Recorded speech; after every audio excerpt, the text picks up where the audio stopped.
We would like to derive the second law of thermodynamics, which states that the change in entropy in an isolated system cannot decrease and increases for any real process. First, we need to understand the concept of a reversible process. If a system changes its state so slowly that its pressure and temperature remain the same as its environment, the corresponding process is reversible. Otherwise, it's irreversible. Here is an example. Imagine gas at high pressure confined to a cylinder by a piston. The pressure will raise the piston until the pressure of the gas in the cylinder decreases to atmospheric pressure. Because the pressure inside is higher than the pressure outside, the process is irreversible. If weights are placed on the piston so that the external pressure of the weights plus atmosphere equals the internal pressure, and one weight is removed at a time so that the internal pressure is always balanced by the pressure of the atmosphere and weights, then the expansion can be approximated as a reversible process. The system does work when it expands, because it has to push the atmosphere and weights out of the way. In which process does the system do the most work? In the reversible process, because during the reversible process, the system had to move against both the atmosphere and the weights. But during the irreversible process, the system only had to expand against the atmospheric pressure. So systems do more work during reversible processes than irreversible processes. We can write this as negative dW sub reversible is equal to or greater than negative dW, where the subscript RAV refers to a reversible process, and the inequality is an equality only when both processes are reversible. Remember that the sign convention is chosen so that W is positive for work done on the system, so work done by the system is negative dW. Since systems do more work during reversible processes than irreversible processes, negative dW is larger in reversible processes than irreversible processes. Add dW to both sides. The internal energy is the state function, so its value is the same whether we take a reversible path or irreversible path between the same initial and final states. Write the change in internal energy as dW plus dQ, where dQ is the heat that flows into the system. Subtract dW sub RAV and dQ from both sides. We just proved that dW sub RAV minus dW is equal to or greater than 0, so since dQ sub RAV minus dQ is equal to dW minus dW sub RAV, we must have that dQ sub RAV minus dQ is equal to or greater than 0. Add dQ to both sides of this inequality. Divide both sides by the temperature. Entropy S is defined as the heat that flows into a system during a reversible process divided by the temperature. This is the second law of thermodynamics for a system that can exchange heat with its environment. The inequality on the screen is called the Clausius inequality. For an isolated system, dQ equals 0, and the second law of thermodynamics states that the change in entropy is equal to or greater than 0.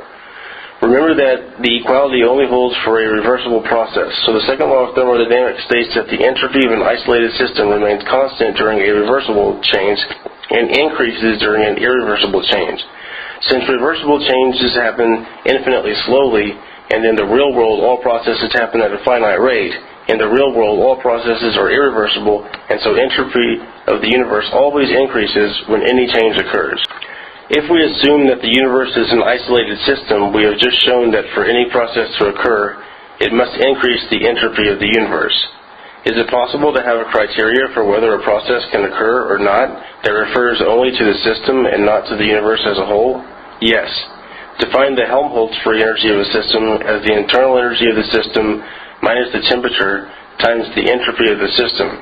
Take the differential, assuming constant temperature. Now let's assume that a process occurs at constant volume, and we would like to know whether or not it is possible. Well, the process is possible if the change in entropy of the system is greater than the heat that flows into the system divided by the temperature of the system. At constant volume, and if no non-expansion work is done, the change in internal energy of the system will be due only to the heat that flows into the system. Multiply both sides by T. Subtract TdS from both sides. Use the definition of Helmholtz free energy.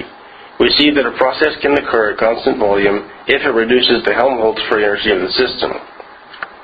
What about a process at constant pressure? Define the Gibbs free energy as enthalpy minus the temperature times entropy, and take the differential assuming that the temperature is constant. A process can occur if the change in entropy of the system is greater than the flow of heat into the system divided by the temperature of the system. At constant pressure and no non-expansion work, the change in enthalpy is the heat that flows into the system.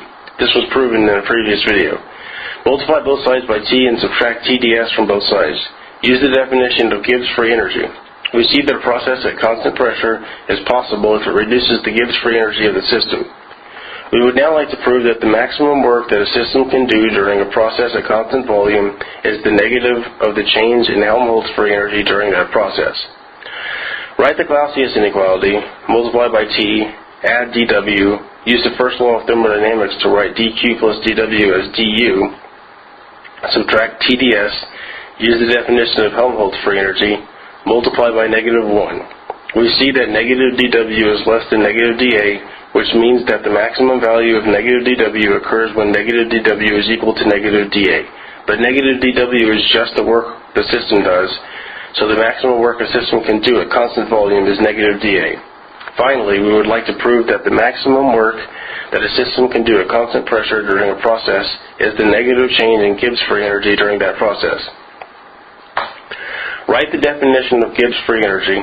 Replace enthalpy with internal energy plus pressure times volume, since that's the definition of enthalpy. Take the differential of both sides. Use the first law of thermodynamics to replace du with dQ plus dW. Assume the work done can be of two types: expansion work, negative P dV, and non-expansion work, W sub NE. Cancel the negative P dV plus P dV. Set dt equals 0, since we assume the temperature is constant. Set dQ equals to TdS, since we assume the process is reversible. We assume the process is reversible because we are looking for the maximum amount of work that can be done by this system, and we know that this is achieved by a reversible process. Cancel the TdS minus TdS. Set dP equals to 0, because this is a constant pressure process. Multiply by negative 1. Thus, the maximum non-expansion work done at constant pressure, negative W sub NE, is the negative of the change in Gibbs free energy.